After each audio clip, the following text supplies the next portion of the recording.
या हम मकान बनाने के लिए जो ज़मीन खरीदते हैं उसमें अगर खुदाई में कोई धन निकलता है तो क्या हम उस धन को अपने पास रख सकते हैं और आपको भी उसमें से दान दे सकते हैं? देख भाई, पहली बात तो मैंने मना कर रखा है कि लॉटरी नहीं खेलनी है। लॉटरी का मतलब ही है बिना मेहनत की कमाई, और बिना मेहनत की कमाई आपके पास टिक नहीं पाएगी। बिना मेहनत की कमाई जब आ जाएगी, लाखों करोड़ों रुपए आ जाएंगे, आप संभाल ही नहीं पाओगे उनको। आपको यही नहीं समझ में आएगा कि मैंने कहाँ लगाने हैं कहाँ नहीं। आपको पता ही नहीं लगेगा कि कहाँ पे खर्चा किया जाए। आप उल जलूल खर्चा करने लग जाओगे, फालतू का खर्चा, क्योंकि उस पैसे को खर्चने में आपको दुख नहीं होगा। अगर आपने वो पैसा मेहनत से कमाया है तो आप एक एक पैसे को अच्छी जगह लगाओगे, एक भी गलत काम उस पैसे से नहीं करोगे। लेकिन अगर आपके पास गलत पैसा आ गया है तो वो याद रखना, गलत गलत जगह ही निकल जाएगा। आपको पता भी नहीं लगेगा कि लाखों करोड़ों आए थे और कहाँ चले गए। तो इसलिए लॉटरी तो बिल्कुल मना है। आप कम खा लो, गम खा लो, लेकिन अच्छा खा लो।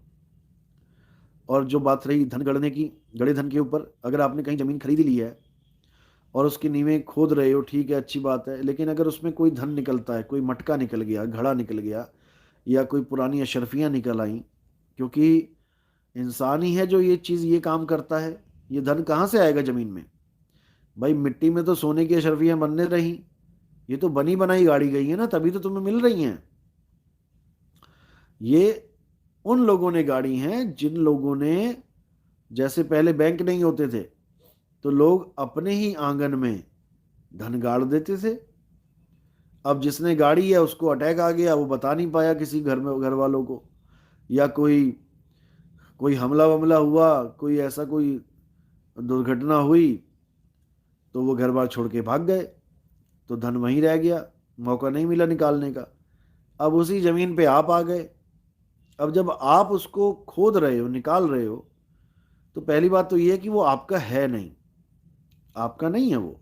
भले आपकी जमीन है आपकी, लेकिन धन आपका नहीं है। तो पहली बात तो ये है कि वो सरकार का है, क्योंकि ये कानून है हमारे देश का कि अगर जमीन में से कोई भी चीज मिलती है हमें और खजाने के रूप में मिलती है, तो वो हमारी नहीं है। उसके ऊपर कानून ये है कि वो सरकारी है। आप सरकार में जब उसको देंगे तो उसमें से कुछ परसेंटेज आपको जरूर मिलेगी। मेरे ख्याल से शायद 10% है, शायद, आप पता कर सकते हैं। 1 करोड़ का मिला सामान तो 10 लाख आपका है इनाम के तौर पे। मुझे कंफर्म नहीं पता इसके बारे में, आप पता कर सकते हैं अगर ऐसा कुछ है तो, मैंने सुना था। और अगर कोई चीज आपको समुद्र में मिलती है, आप समुद्र में गए किश्ती लेके, आपने डाई मारी, आप नीचे से कुछ भी लेके आते हो, कुछ भी, वो आपका है। ये कानून है कि समुद्र में से मिलने वाली चीज आपकी होगी और जमीन से निकलने वाली चीज वहां की प्रदेश सरकार की होगी। उसमें आप कुछ नहीं कर सकते। कोई घड़ा निकला, आपने रख भी लिया, आज नहीं तो कल, कल नहीं तो परसों आप ही के द्वारा बात लीक हो जाएगी, या जो खुदाई कर रहे हैं वो बता देंगे किसी को, तो आप सीधे अंदर जाओगे, कोई सुनवाई नहीं होगी। और बात रही उस पैसे में से दान की, तो भैया हमें नहीं चाहिए तुम्हारा ध्यान। हमारे, हम ना, हमने कोई बड़े बड़े आश्रम बनाने जो तुम्हारे ये 2 नंबर के दान चाहिए हमें। जो हमें प्रचार के लिए चाहिए, जो पेट्रोल भराने के लिए चाहिए, वो हमें बढ़िया मिल रहा है, मालिक की दया से सारे काम चल रहे हैं। हमें आपका ये 2 नंबर का पैसा नहीं चाहिए, ना ही कोई गड़े हुए धन की हमें कोई लालसा है कि ऐसा कोई धन मिल जाए।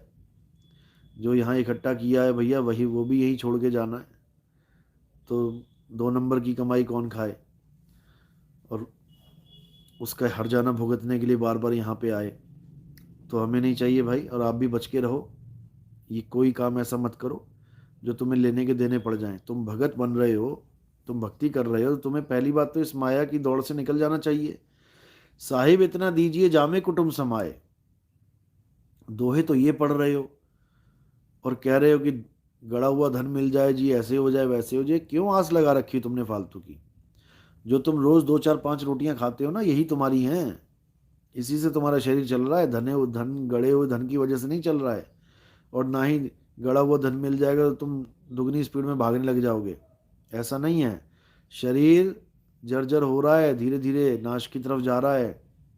तो इस नाश की तरफ जाते हुए शरीर को लेखे लगाना है, ना कि गड़ा हुआ धन घड़ा उठा के सिर के ऊपर और दब जाना है।